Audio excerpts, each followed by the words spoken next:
السلام علیکم۔ نماز میں جو برے خیالات آتے ہیں، دنیاوی خیالات آتے ہیں، وسوسے آتے ہیں، کیا ان سے نماز ٹوٹ جاتی ہے، نماز ہوتی ہے یا کہ نہیں، یا ان سے بچنے کا بہترین طریقہ کیا ہے؟ آئیے آسان سے 4 حل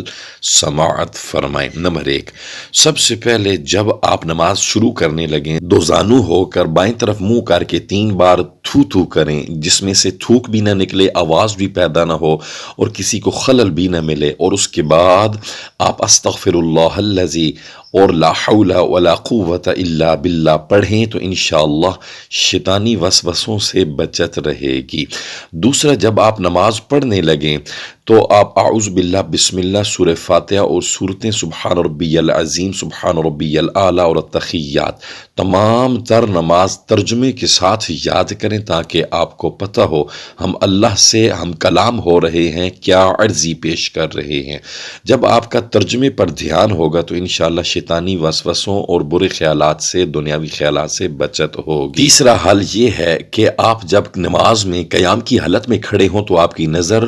سجدہ گاہ والی جگہ پر ہونی چاہیے، رکوع میں ہوں تو پشت قدم پر آپ کی نظر ہونی چاہیے، سجدہ میں ہوں تو آپ کی نظر ناک پر ہونی چاہیے، اور تحیات کی حالت میں آپ کی نظر گود میں ہونی چاہیے، تو انشاءاللہ شیطانی، دنیاوی اور برے خیالات سے نماز میں ان وسوسوں سے بچت ہوگی۔ اور آخری حل نماز میں وسوسوں اور برے خیالات سے بچنے کا یہ ہے کہ سارا دن اور ساری رات، ہر دن ڈے بائی ڈے آپ اپنے ذہن کو، اپنے وہم کو، اپنے گمان کو، اپنے احساسات کو